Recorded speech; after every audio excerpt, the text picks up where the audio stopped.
Well, good morning, folks. Welcome back to the farm. It's a lovely morning here again this morning. A little smoky, as you can see. We're still getting lots of stuff rolling in from BC, but you know what? The weather's fair, so we really can't complain.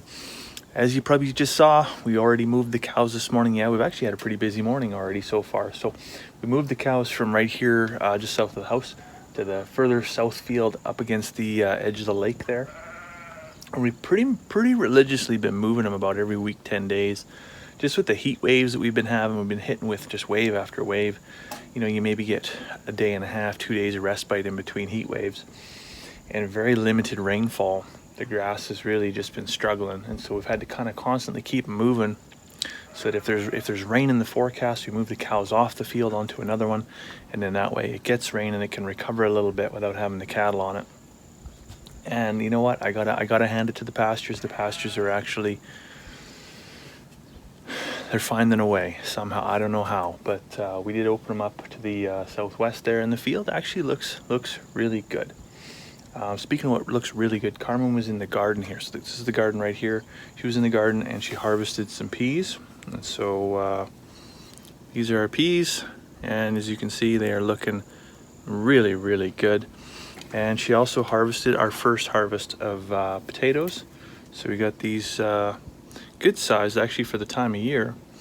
Some red Pontiac new potatoes. So we'll be having these for supper. That'll be our first batch of potatoes of the year. So really looking forward to that. And we've had a couple turnips actually. Turnips have done amazing this year because we've been this was the first year that we've ever grown turnips here. And I was really surprised how big they're like big baseball size already, and I mean they can get so much bigger.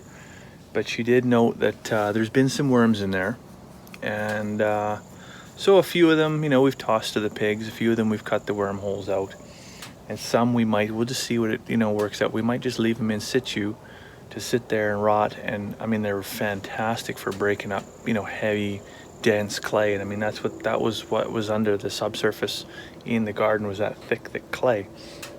So overall, garden is probably about 5,000% better than it was last year. If you remember last year's videos, how high hopes for everything, and then the first time the shovel hit the ground and it was just like ding, rock hard clay soil. Wasn't a good time. This year was so much better because we brought in all that peat moss and compost. It's doing much better. Well, the day was going just grand, but I was sitting there at the kitchen table eating my sandwich, and I looked out the window to the garden. I seen something brown out there, and it wasn't dirt. The pigs that have never been out of the pig pen are now out of the pig pen, wreaking havoc in the yard. My goodness. Well, let's see this rodeo. Hopefully I can get them. I don't know how they got out, and I'm hoping like hell I can get them back in.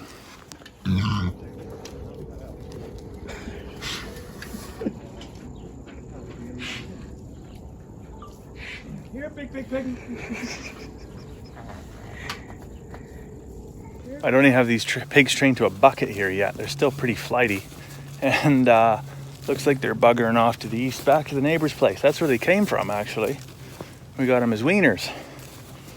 They're heading home on an incredible journey.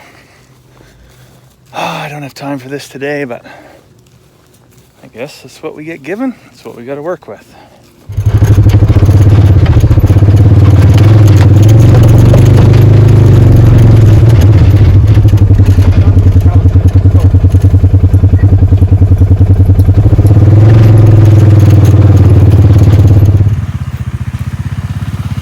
Piggies, go home.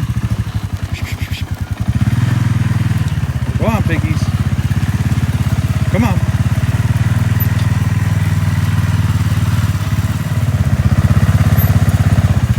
Come on. Now, at least they're in the farmyard now. Ranger, come.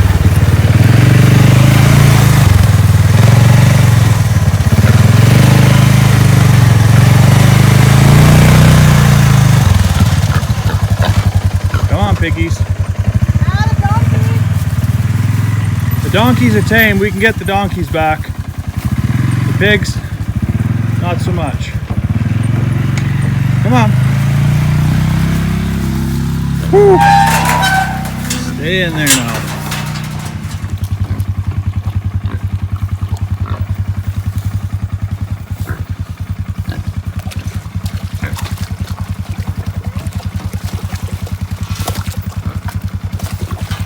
Perfect way to cool off on a hot day. Go for a jog, come back, muck around in your wallow.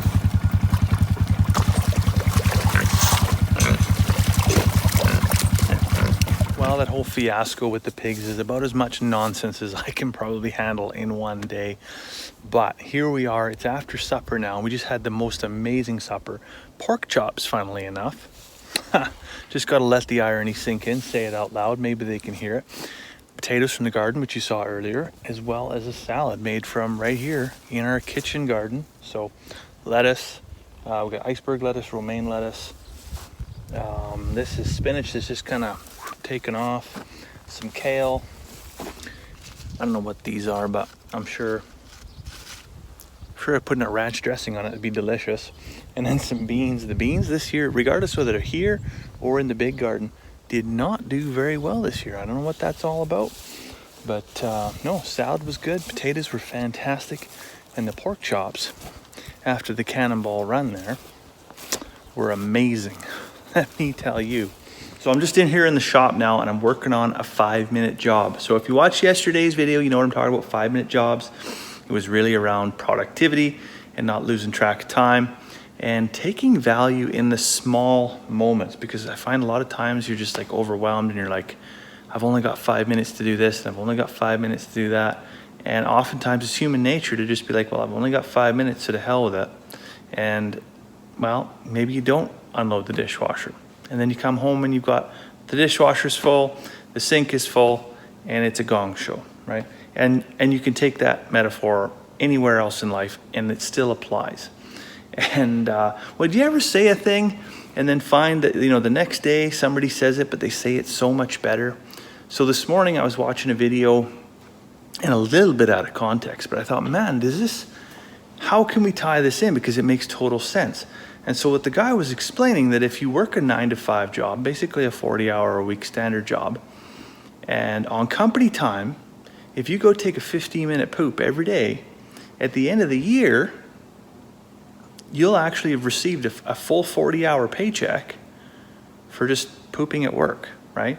Now, as comical as that is, think about that in context. Think about that. If you just took 15 minutes every single day to work on something for yourself, just not for anybody else, just work on something for 15 minutes a day for yourself, at the end of the year, you'll have completed a whole week's worth of work for yourself. So you can imagine if you had a whole week extra in the year to work on something. This is really what this amounts to. And so you can do amazing things. And so I'm doing one of those short jobs today that will pay off down the road. And it's really, really simple. It's an ear tag. Not only one ear tag, it's actually 2 ear tags. So our old dog, Miko, he likes to, anytime there's lightning, gunshots, anything in the air that's hairy, scary, he's gonna bugger off. And he's a hard puppy to find.